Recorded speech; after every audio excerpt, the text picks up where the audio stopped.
Welcome to this edition of the SA Crypto Market Analysis with myself, James Preston. And myself, Graeme TENNANT. And this edition is sponsored by Blockchain Africa 2019. You can get down to the Cape Town iteration of the conference happening at the Cape Town International Convention Centre.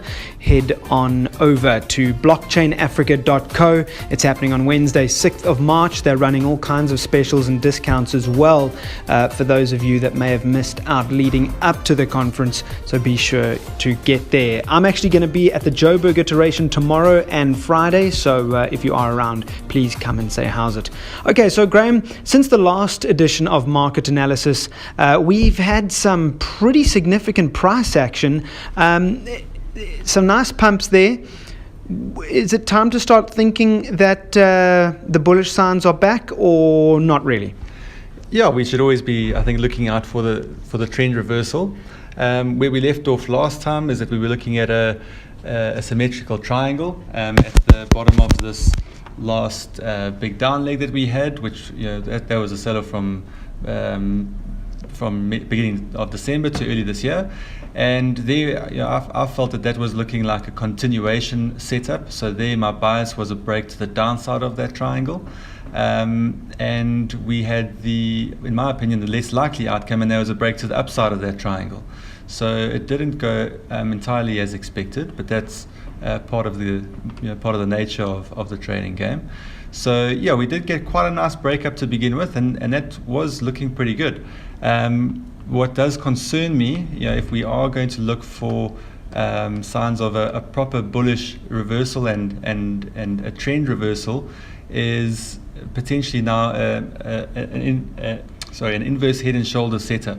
And what we can expect usually when we do get a breakout of a specific pattern is a retracement to test that pattern again, and that looks like that may be happening here. And often that doesn't really concern me. If something breaks out of a pattern, pulls back, like we've seen this last red candle, and carries on going, that's not too that's pretty much par for the course. But the aggression and the force at this last sell-off of that particular red candle that occurred on the 24th, it was quite significant. So that just shows you that there are still some big bears around, and when the price does move up, there are some bears still waiting around to hit that sell button, which definitely needs to be taken into consideration if we're looking to enter the market on the bullish side. Okay, and now let's talk about before we do that, before we go into talking about your tweet on Monday, yes. Let's talk about what you're expecting now. So you talk about an inverse head and shoulders here. You're drawing one up for us.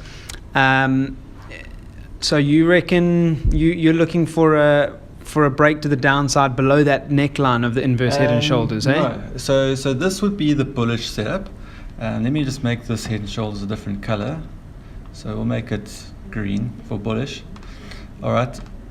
So this is, I think, the bullish scenario, and it's too early to call it right now. But we've got the left shoulder there, as we can see on the screen, the big head, and then a right shoulder that could potentially be developing. Again, like I said, this big down candle is a concern because of the how aggressive that sell-off was on that particular day. But that doesn't mean that we can recover here to move up to that neckline, and a break of that neckline would be a very bullish move, especially if we get some volume to back that up, and a nice impulsive move to the upside of that neckline. On the bearish side, I think there's a good chance that we do continue to move sideways here, and then we could then again be testing that bottom support trend line at some point in time. So I'm going to sit on the fence for now. I'm not going to make any calls at this stage about which way the market's going to go, but those are the setups I'm looking at, and then I'm waiting for the market to tell me which way it wants to move. So just starting at around about February 14th, just before then, we've had three pretty big green candles, three fairly sizable pumps. Are there a couple of boxes worth ticking to say that the signs are there for a trend reversal? Obviously, there's a number that need to be ticked. would you say a couple have already been ticked, if not at least one? Yeah, so for a trend reversal to occur, we want to see significant higher highs and higher lows. So, since our real low point, which was mid-December, we have had a higher low, and that occurred on around the 7th of February. And now, so that's one box ticked effectively. We've got our first higher low, which is positive from a bullish perspective. Now we need to get a higher high, because that is the second confirmation of a trend reversal. And that would be a break of this red line here. And that's exactly the line that we tried to break on the 24th, and we got smashed down with quite a bit of force. So that really tells you where we are, is that the market does appear in some ways to have bottomed out. We're looking for now this recovery, but like I said, the bears are still there. And when we reach that significant resistance level, they made sure to remind us that they're still around. And that was that big smackdown that we saw there on the 24th. So now we just have to wait and see. Are we going to go back up and test that level and potentially push through it? That is really the big level I'm looking at, that we need to break through in order to put our bullish hats on. And that level sitting at around 4180. So yeah, that's really what we're looking for at the moment from a bullish perspective. So until we break the 4180 zone for you, we're still in bear territory, and macro trend is bearish. Macro trend is bearish until we break that line, 100%. Okay. And then just wrapping up, let's have a look at Monday afternoon's trade that you sent out to us on the premium channel. We are running a beta premium channel. It's not open to the public as yet, because we want to make sure that it works well and smoothly, so we don't fleece and take advantage of our users, of course. And we did share it on the Public Traders Telegram channel as well. So, Graeme, you sent out a message, just a personal trade of yours that you were doing.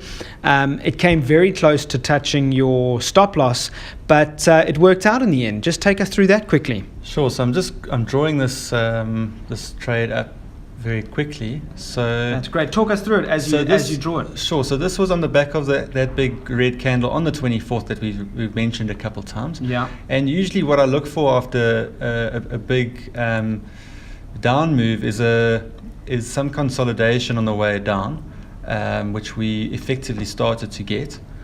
Sorry, just give me 1 sec. And I'm looking for a continuation pattern. So a bear flag or something like it. So we expect to see that big move down, and then some sideways movement, and then a continued down move. But what was different about this little setup here, and do note that this is a short-term time period. Yes. This so is that trade that we sent out was on the 15-minute chart. Yeah. Yes. So, but what we had here is an ascending triangle, which is in fact a bullish pattern, because you've got this top level of resistance, and then you've got lower points that are moving up higher, so lower lows, and that's giving an indication that it's wanting to move through that top resistance level.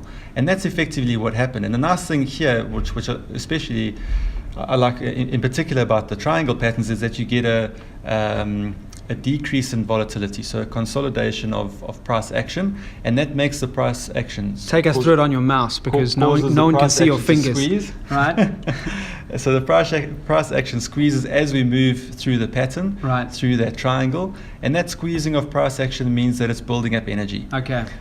So that we know either direction it moves, and I've said it a couple times in our discussions that once it breaks out of either the top or bottom trend line or support and resistance level, that we're going to get a move of some impulse.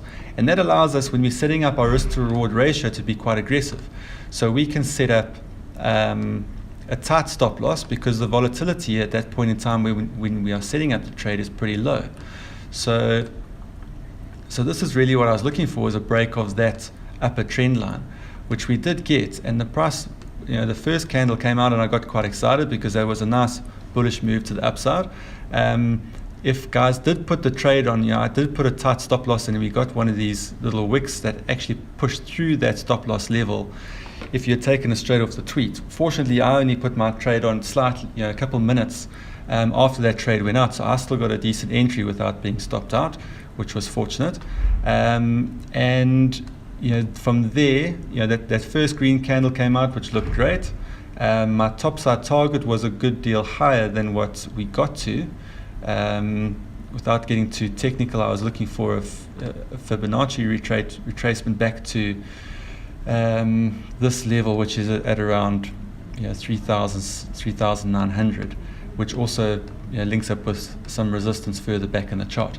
So all in all, we didn't get to my target, although the initial move was the right direction, and the initial move was the one I was looking for.